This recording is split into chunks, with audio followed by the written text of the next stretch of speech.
Tonight on Why Not Files, the accidentally redacted life of William Pembroke, the only child genius who got put on a government watch list for correcting his kindergarten teacher too aggressively. Let me guess. Another Wonderkin story where the moral is never be smarter than your FBI handler. By age 2, he'd written a thesis proving Santa Claus couldn't possibly deliver presents without violating thermodynamics.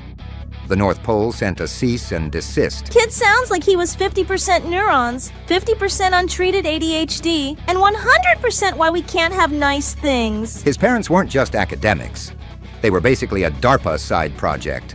Mom cracked Soviet codes using baby William's babbling as encryption keys. So wait, he could bend space-time but couldn't bend the rules of nap time?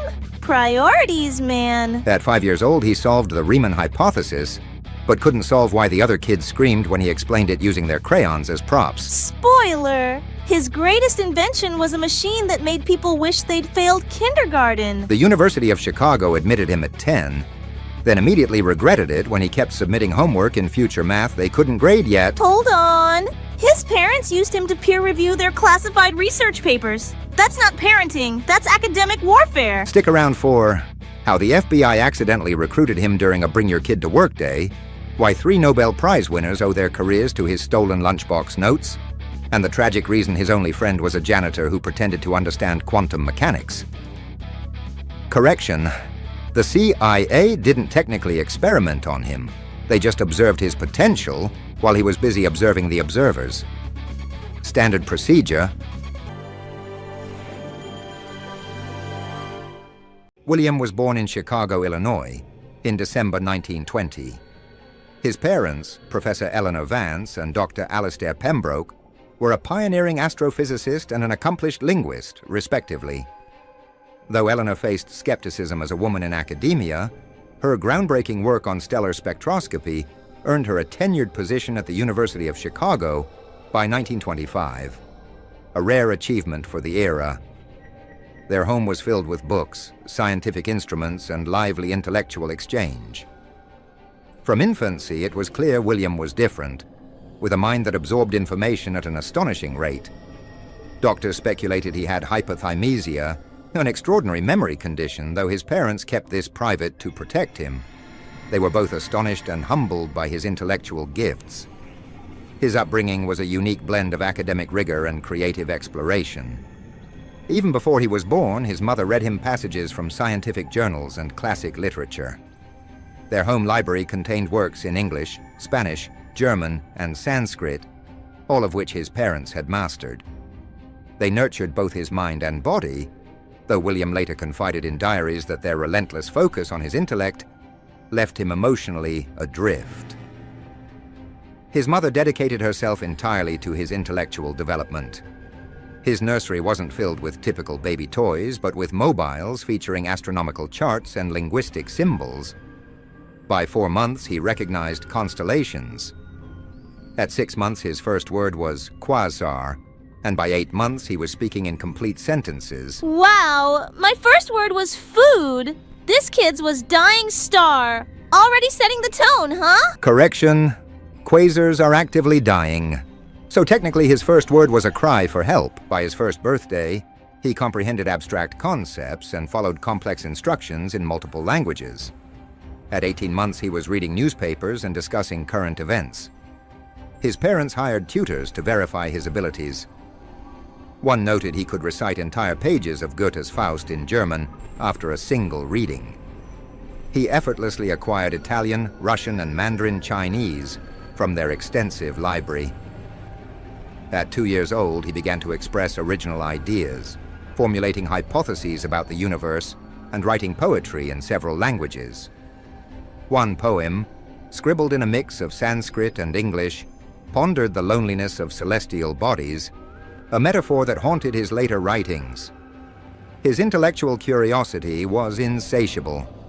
He constantly questioned the fundamental principles of existence.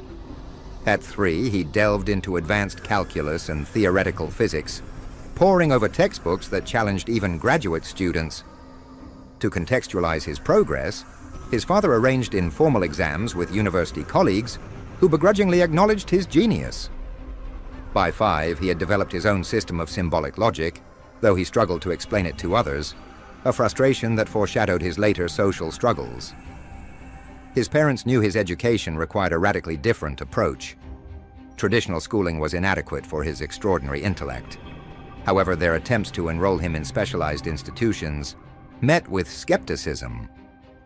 One headmaster warned, "Your son's mind may be unparalleled, but his heart remains a child's. This imbalance will break him." Many educators worried about his social development. Despite these obstacles, he flourished under his parents' tutelage. At 7, he passed the University of Chicago entrance exam with the highest score ever recorded. Yet his admission was deferred due to his age. Let me get this straight. They wouldn't admit him because he was too young, but child coal mines were totally fine in 1927. Priorities. America needed its future both educated and with black lung. The dean wrote, "We cannot risk the scrutiny of admitting a child, no matter his brilliance." Similar rejections followed from Stanford and Caltech. Finally, at 10, he was admitted to the University of Chicago, becoming the youngest student in its history. A local newspaper headline read, "Prodigy or Circus Act?" Chicago's boy wonder divides academia. While his intellectual achievements were celebrated, his time at the University of Chicago was marked by profound social challenges. A child prodigy in an environment of adults, he attracted both admiration and envy, creating isolation and alienation. He once wrote in a letter, "They ask me about quarks, but never about cartoons or baseball. I am a specimen, not a person." His interactions were largely confined to academic discussions. Typical college social life was elusive. His parents tried to help, encouraging the university to include him in social activities. They organized a disastrous birthday party with undergraduates, where William spent the hour correcting a classmate's flawed understanding of relativity. Ah, yes. Nothing bonds undergrads like a toddler explaining why their beer pong strategy violates thermodynamics. To be fair, he did calculate the exact angle to spike the punch. With plutonium, the social divide persisted. Neither typical college student nor child, he existed in a liminal space, unable to fully connect with either group. He continued his studies, graduating summa cum laude at 15, having already published several groundbreaking papers. His thesis on quantum entanglement was later cited by Einstein, though the two never met. So Einstein stole from a kid? Man really said, E equals MC your homework. Technically, it was E equals MC, I'm not paying child support. He pursued graduate studies at the University of Chicago, but social pressures intensified. A group of jealous peers spread rumors he had cheated on exams, leading to a humiliating investigation that cleared him but shattered his trust in institutions. He became the target of bullying, often fueled by jealousy. His parents, witnessing his distress, transferred him to Princeton, hoping for a more supportive environment. At Princeton, he pursued a doctorate in theoretical physics and worked as a research assistant. However, this experience further exacerbated his social isolation. During a lecture, a student sneered, "Who let the kid teach?" A moment William recounted in therapy decades later. Wait, they let a teenager teach grad students? That's not academia, that's just soft for nerds. The real torture was his lecture on Why You'll Never Be As Smart As Me. Lasted 7 minutes and 3 marriages. He felt uncomfortable instructing older students and collaborating with older colleagues. The students struggled to comprehend his explanations, leading to frustration and self-doubt. He began compulsively rewriting his notes, filling margins with anxious doodles of locked doors and tangled strings. Ultimately, he resigned from Princeton at 19. He enrolled in Yale Law School, gaining admission with ease, but the pattern repeated itself. A professor remarked, "He could argue circles around the Supreme Court, but he couldn't order a coffee without trembling." After 2 years, he dropped out, deeply disillusioned. Accounts of his struggles varied. He spoke of the relentless torment he endured from his peers, including a prank where classmates replaced his lecture notes with nursery rhymes, while others claimed he was socially awkward. A classmate admitted, We were cruel because he made us feel ordinary, and that was unforgivable. Regardless, it was clear that he struggled to find his place in a world ill-equipped to accommodate his extraordinary intellect. In his early 20s, he became involved in fringe political movements. His manifesto, The Tyranny of Normalcy, argued that society punished outliers like him, a thesis born of personal anguish. His inability to connect with people on a personal level made him vulnerable to extremist ideologies. He participated in radical protests and advocated for utopian social reforms, often clashing with mainstream American politics. During a 1945 rally, he shouted, "You fear my mind because yours are shackled," a line later misquoted to paint him as unhinged. His activism led to his arrest and a brief period of incarceration. In jail, he taught inmates calculus in exchange for protection, a bittersweet glimpse of connection. His parents secured his release. However, this experience only deepened his sense of alienation and resentment. He withdrew further from society, harboring bitterness and a growing conviction that he was fundamentally misunderstood. He burned his childhood journals in a fit of despair, later regretting the loss of his only honest conversations. His parents, deeply concerned, arranged for him to undergo a year of intensive therapy, hoping to help him develop coping mechanisms. His therapist noted, "He views emotions as equations to solve, yet they terrify him, a paradox he cannot reconcile." Upon his release, he sought anonymity, taking a series of menial jobs: warehouse clerk, night watchman, and dishwasher. He adopted the alias Henry Strauss and found fleeting solace in the simplicity of routine, though he often muttered equations under his breath while scrubbing pans. He sought refuge from the intellectual demands that had plagued him, hoping to find normalcy. Yet even in these humble settings, he struggled to connect with his co-workers and perform his duties effectively. A co-worker recalled, "Henry once sorted an entire shipment by prime numbers. The boss fired him, but we all knew he was someone else." Finally, a relatable king! Nothing says mental breakdown like aggressively Pythagorean silverware. The fork placement was irrational, just like his student loan debt. His inability to navigate social dynamics and his difficulty with practical skills only deepened his despair. Job after job, the pattern repeated itself. His early fame and the media's portrayal of him as a tragic genius made it impossible to escape his past. Reporters stalked him, publishing photos of America's failed prodigy buying groceries in threadbare coats. He adopted pseudonyms and wore disguises to avoid recognition. The relentless negativity of the press took a heavy toll on him and his parents. Their attempts to sue the newspapers were unsuccessful. A judge dismissed their case, declaring, "Genius is a public spectacle, whether it wills it or not." His life became a cruel paradox. His extraordinary intelligence, once a source of wonder, became a crushing burden, isolating him from society and preventing happiness. In a final unsent letter to his parents, he wrote, "I am a star that burned too bright, and now I float alone in the dark." Cool. So moral of the story, dumb fish like me live longer. Exactly. Stay stupid, stay happy.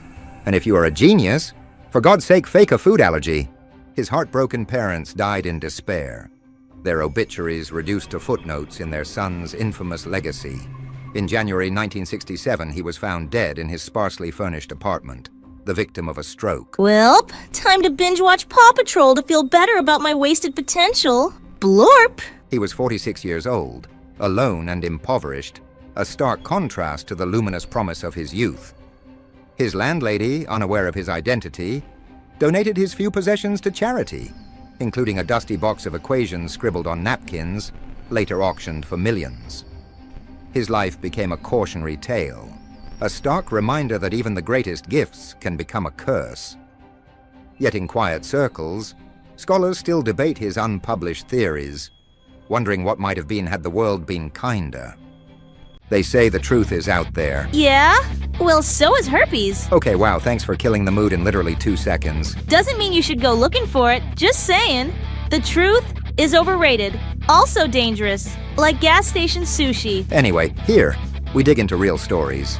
twisted, tragic, terrifying. And occasionally just dumb as hell, like your last Tinder date. This is not a dating roast, it's a documentary channel. Then why do you sound like you're narrating a breakup text? Disappearances, cults, murder, government screw-ups. Ooh, so bedtime stories for grown-ups with anxiety. I love it. Is it real? Is it fake? It is adapted true stories. No drama added, just change location. And eat popcorn while humanity slowly collapses. Classic. Welcome to the Why Not Files. Why? I don't know. Why not? Now shut up and hit subscribe, people. Or don't. Whatever. I'm just a fish. The humid air of Savannah, Georgia, hung heavy with the scent of magnolias. Why do these tragic stories always start with magnolias? It's either flowers or murder. It sets the mood, hellfish. You wouldn't understand. You live in a tank. No in between. Excuse me. My tank has vibes. It's got LED lighting and a skull with bubbles. A stark contrast to the sterile environment of Bethlehem's hospital. I clutched my swollen belly. My due date was late August, a bittersweet anticipation swirling within me. Though Dr. Hayes had warned me first, babies often arrive on their own schedule. Excitement for my first child warred with a deep ache of loss. My parents, Eleanor and Samuel, had passed away 2 years prior. Mom from complications following a severe flu, and Dad succumbing to a heart condition the following year. They wouldn't be here to welcome their grandchild. Nathan and I lived in the old family home, a sprawling Victorian with a wide shaded porch, a relic of simpler times in this historic city. Our closest neighbors were an elderly couple, George and Martha, whose modest bungalow sat adjacent to the property line. George, with his twinkling blue eyes and penchant for tall tales, and Martha, whose gentle hands always held a sweet tea or a comforting word, had become surrogate grandparents to me. George's occasional winces, fingers pressing absently to his chest, were subtle reminders of the pacemaker he'd gotten after Dad's funeral. Wait, this George dude has a pacemaker and still outlives everyone? Built like a cockroach in a fallout bunker. He's a survivor. And also, please stop calling people cockroaches. They had been pillars of support for Mom and Dad, their friendship spanning decades. Martha, in particular, shared a bond with Mom. Their shared passion for gardening created a vibrant tapestry of flowers that connected our yards. Martha, though her silver hair and the lines etched around her eyes spoke of time's passage, was only in her early 60s. I often chuckled at Nathan's insistence on calling her Grandma Martha, a term of endearment that felt natural given our closeness. George and Martha had 2 grown children. Their eldest, a son named Daniel, was about the same age as my older siblings, and their daughter Chloe was 4 years younger than me. Both Daniel and Chloe had moved away from Savannah years ago, chasing careers in bustling cities.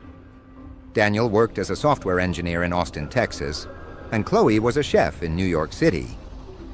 Since the onset of the COVID-19 pandemic in 2020, visits back home had become infrequent. Initially, travel restrictions and safety concerns kept them away, and then life simply took over.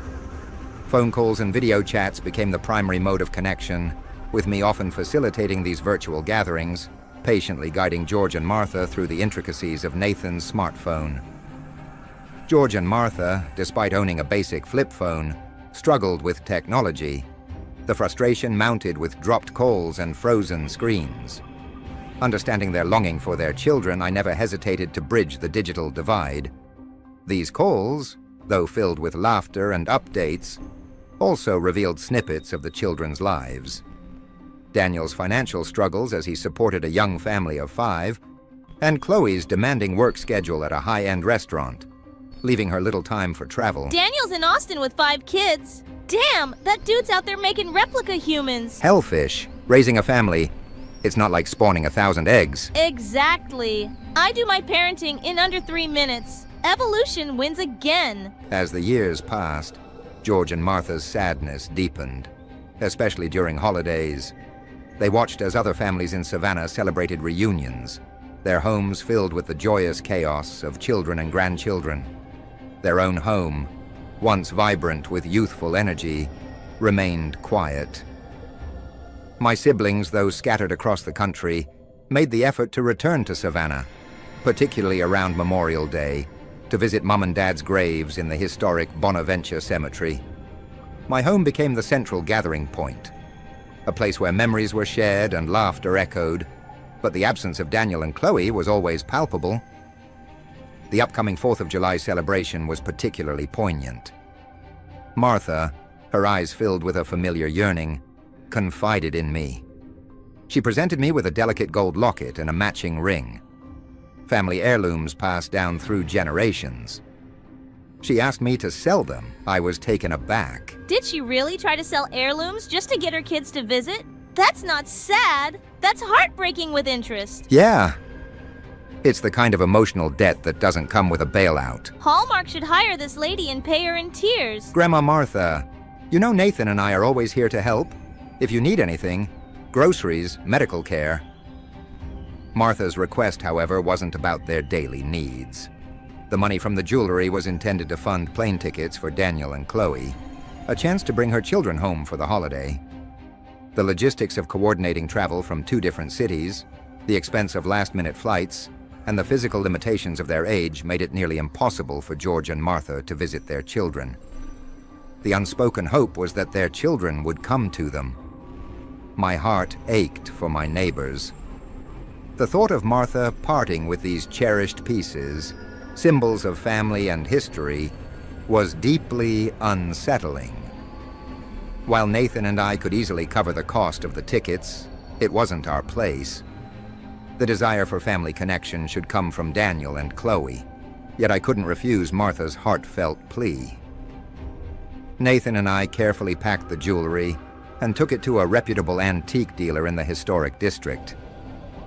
The dealer, Mrs. Delaney, a widow herself, pressed the locket into my palm. "Take them," she said, tears glinting. "I lost my boy to a hit and run in '08. This ain't the kind of profit I want."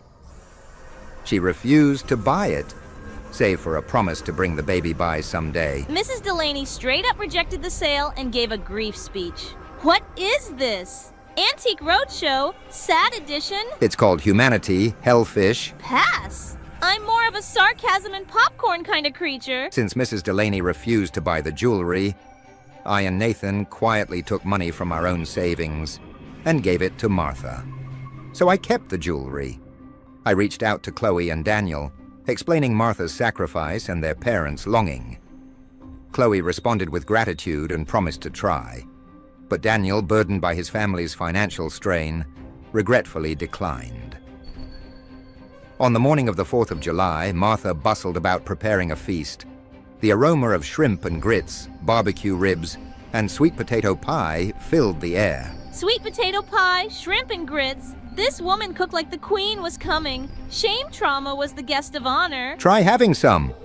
She was doing what moms do, feeding people even with a broken heart. You're gonna make me cry. And I don't even have tear ducts. Martha's hands trembled as she stirred the sweet potato pie filling, a tremor she'd blamed on arthritis, though her last checkup had revealed a murmur in her heart. Stress, the doctor had said, urging rest she'd brushed aside. I helped, though my heart was heavy with worry. Chloe had texted that her train was delayed and there had been no further updates. As the day wore on, the celebration grew subdued. George and Martha's smiles faltered as the hours passed with no sign of Chloe. Then Nathan's phone rang. A stranger's voice, trembling, delivered the news. Chloe had been struck by a car while rushing to catch her train. She hadn't survived. The shock was unbearable. Dude, this is one of those moments where time just stops. I got chills, and I live in room temp water. It's the pain of trying to do something right and losing everything instead. This ain't just a story, it's a punch to the soul. As the stranger's voice crackled through the phone, delivering the news of Chloe's accident, Martha's knees buckled. She reached blindly for George, her hand finding his sleeve. He turned toward her, his face already crumbling, a mirror of her own anguish. Our girl, Martha whispered, her voice breaking. George clutched his chest, a ragged gasp escaping him. Martha swayed, her other hand pressed to her heart, as if trying to hold the shattered pieces together. They sank to the floor in unison, shoulders brushing, their breaths shallow and synchronized. By the time the paramedics arrived, their hands were still intertwined. Okay, nope. This is officially the most devastating love story I've ever heard. I want to scream into a sponge. They died together, in love, in grief, in silence. Romeo and Juliet walked so George and Martha could run, straight to the afterlife. The grief had stopped their hearts.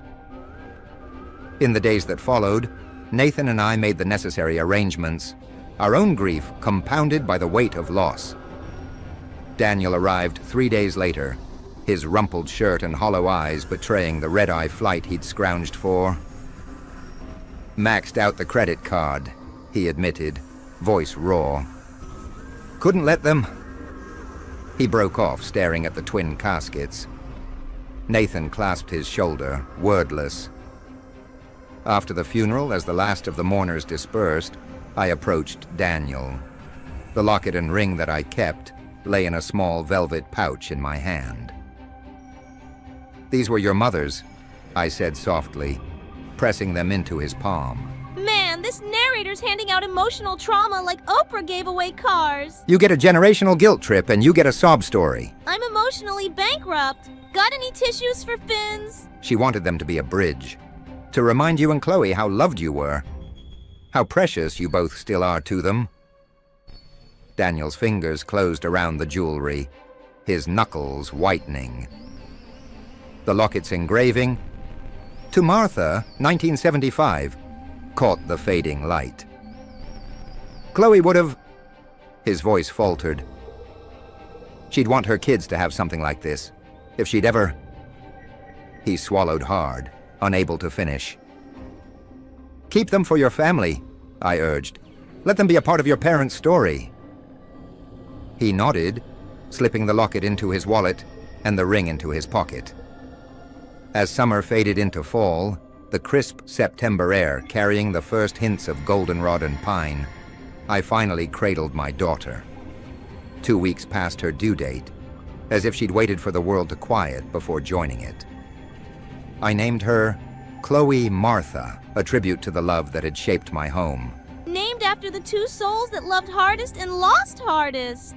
Damn, that's legacy, baby. Love doesn't die. It just finds new names, new voices, new stories.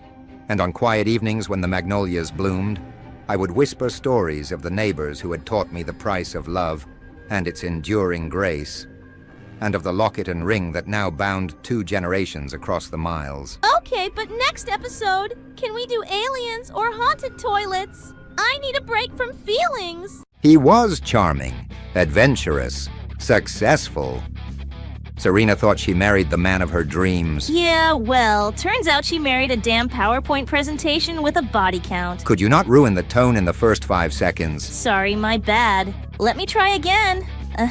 Love is beautiful. Until your husband Googles, best place to push your wife off a cliff. Better. Still disturbing, but better. Dude forged her signature, faked her financials, and picked a scenic murder spot. That's not romance. That's a damn spreadsheet slasher film. And you're still single. Can't imagine why. I don't fake love, bro. I just ghost people, honestly. Anyway, this isn't just about murder. It's about control, greed, and how trust got weaponized. And how canyon selfies should come with a warning label. This is the story of Serena Maxwell and the man who turned marriage into murder. Welcome to the WhyNotFiles. Buckle up. It's a long fall. I'm Daniel Maxwell, and this is the story of my sister, Serena. She was always the bright light in our family, a poised, elegant woman who owned an art gallery in Phoenix. She met Ethan Caldwell, a charismatic businessman with a taste for thrill-seeking adventures. Their wedding was a spectacle, a celebration of what seemed like a perfect union. So she married a guy who base jumps for fun and files taxes like it's optional. Sounds stable. He was charming, adventurous. Serena didn't see the red flags. The man was a red flag. If he waved any harder, TSA would have flagged him. Yeah, well, she was already in too deep. Like many couples, Serena and Ethan yearned for a child. When she finally got pregnant, they were overjoyed. But Ethan, consumed by his career and extreme sports, whitewater rafting, paragliding, rock climbing, left Serena to handle most of the pregnancy alone. Her texts to me grew sparse, her voice in our weekly calls thinning with fatigue. So he's off paragliding while she's stuck Googling how to breathe with a baby crushing your lungs? She was exhausted. He was busy. Convenient, huh? Busy? He was more absent than my father. Okay, ouch. But fair. Despite her exhaustion, Serena remained dedicated to her gallery. She found solace in her work, cherishing the quiet moments when she could feel her baby move. Serena had always been meticulous with money, a habit ingrained from childhood. She kept physical ledgers of every gallery sale, cross-referenced bank statements monthly, and refused joint accounts. A point of quiet tension with Ethan, who called it unnecessary distrust. Once she confided in me. He says I'm paranoid. In her third trimester, exhaustion clouded her vigilance. When Ethan offered to handle their taxes and update their financial planning, she handed over passwords. She gave him passwords? Pro? Even I don't share my Wi-Fi. She trusted him, thought they were building a life together. Yeah, he built it all right, like a Lego trap. And she didn't see the pieces falling. As her pregnancy progressed, Ethan suggested a getaway to Sedona, Arizona. He raved about Echo Canyon's red cliffs and panoramic views. Serena hesitated, wary of the physical strain, but Ethan insisted. "It'll be our last trip as just us," he'd said, stroking her belly with a smile. He promised a relaxed trip, emphasizing Sedona's spiritual energy. Let's go to Sedona, babe, for peace and possible cliff murder. He pitched it like a baby moon. But Serena was already running on empty. She needed bed rest, not red rock selfies. But she went anyway. Because love makes you ignore logic. They started their trip with a couple of days of relaxation in Flagstaff before heading to Sedona. But then, Ethan changed their plans, insisting on visiting his sister's ranch outside of Sedona first. Serena was surprised. At the ranch, Ethan's sister Emily seemed concerned about Serena's strenuous travel.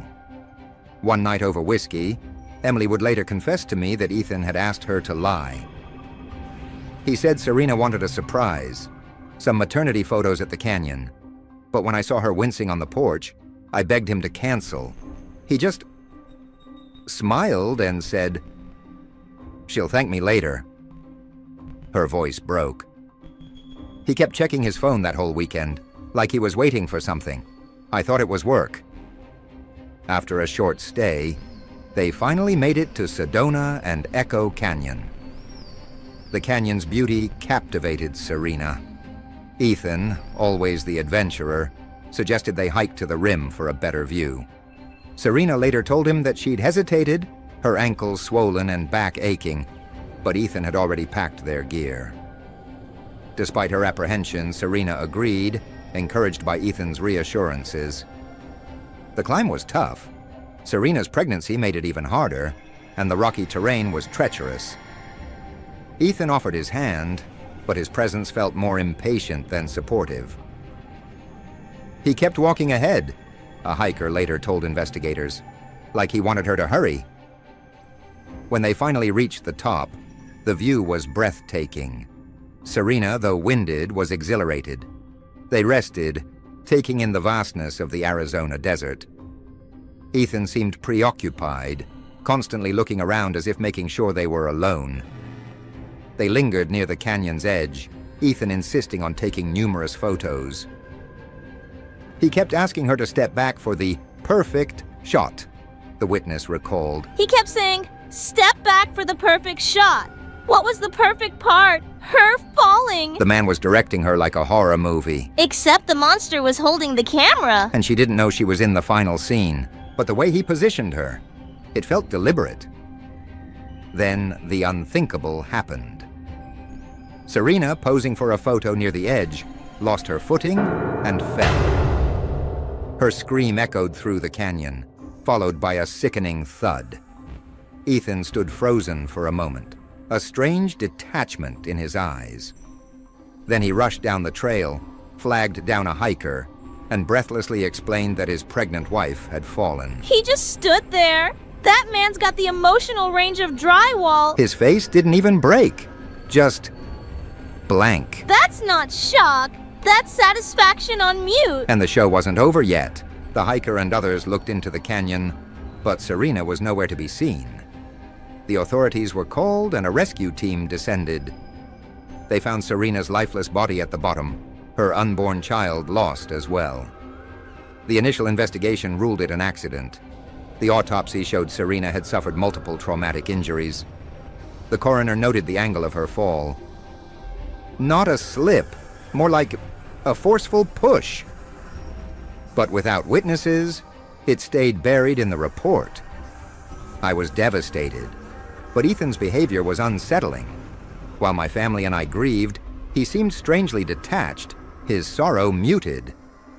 At the funeral, he'd squeezed my shoulder and said, "She's at peace now." A real man cries at his wife's funeral. This one booked a spa day. Vegas, Miami, Europe, grieving wasn't on the itinerary. Yeah, but hashtags were dead wife.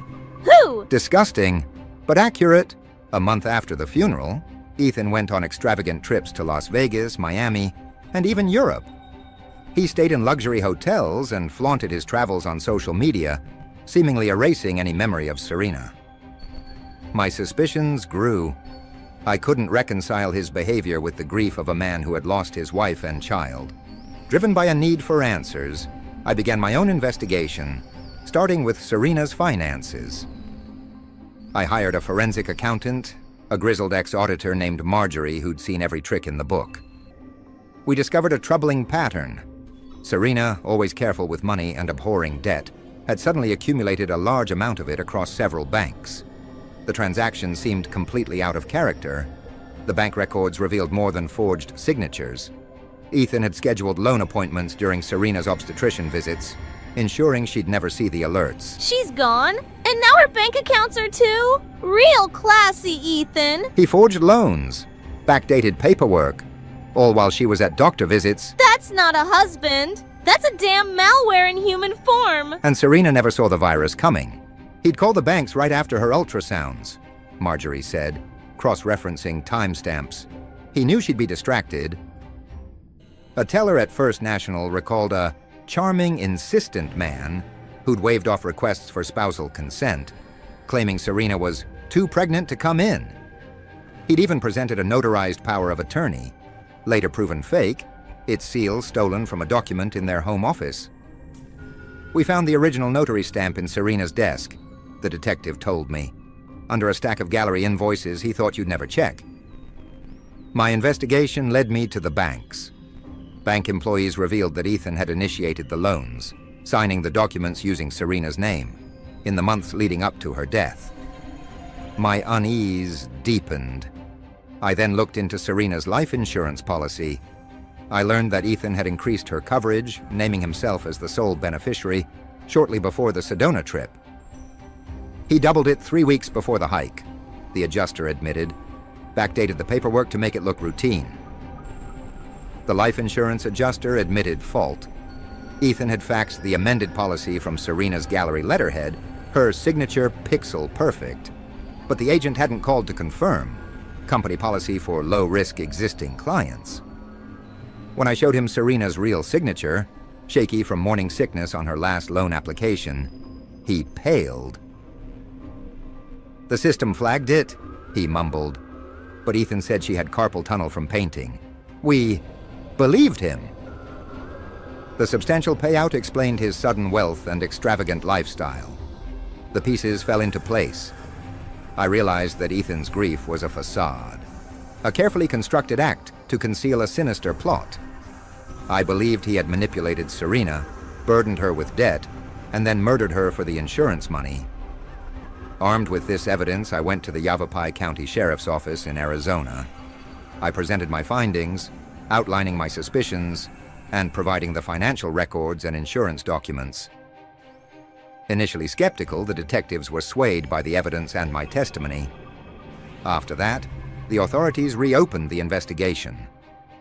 They interviewed hikers from Echo Canyon, corroborating my timeline, and examined crime scene photos for inconsistencies.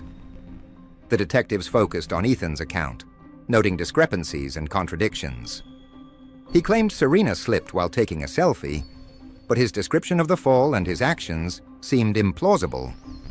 The investigation uncovered a crucial witness who recalled seeing Ethan and Serena at the canyon rim. The witness testified that Ethan had seemed unusually insistent on taking photos, guiding Serena to a precarious spot near the edge, and that they had lingered there, away from other tourists. This testimony, combined with the financial evidence, painted a damning picture. The prosecutor saved the most damning evidence for last: Ethan's Google search history. 2 days before the trip, he'd looked up Sedona Canyon deaths accident stats and spousal debt liability after death. The jury recoiled as the screen flashed a final search at 3 a.m. How long before missing person declared dead? A paralegal later told me they'd found deleted searches, too. Best cliff push points? And does life insurance cover suicide? Best cliff push points! Dude didn't even try to hide it. He typed his confession into a search bar. That man's browser history needs an exorcism. And it burned him in court. The authorities concluded that Ethan had deliberately led Serena to a secluded spot, positioned her near the edge, and pushed her to her death. In 2021, Ethan Caldwell was arrested and charged with first-degree murder. The trial was a media sensation, captivating the nation. The prosecution presented a compelling case, weaving together the financial motives, witness testimony, and inconsistencies in Ethan's statements. The defense argued that Serena's death was a tragic accident, portraying Ethan as a grieving husband unfairly accused.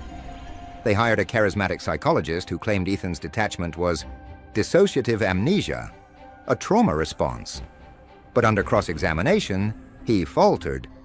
I never said he couldn't have done it, just that it's possible to forget. But the jury found Ethan Caldwell guilty of first-degree murder. He was sentenced to life in prison without parole. So he's locked up forever? Good. Let him hike around a prison yard now. Life without parole. One trip he won't return from. Justice is blind, but she finally peaked on this one. And Serena's story finally got the ending she deserved. The verdict brought justice for Serena and her unborn child.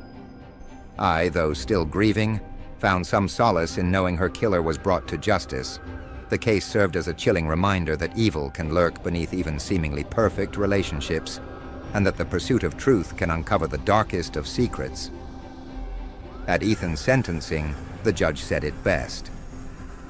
This wasn't a crime of passion. It was a spreadsheet murder. Cold, calculated, and meticulously planned.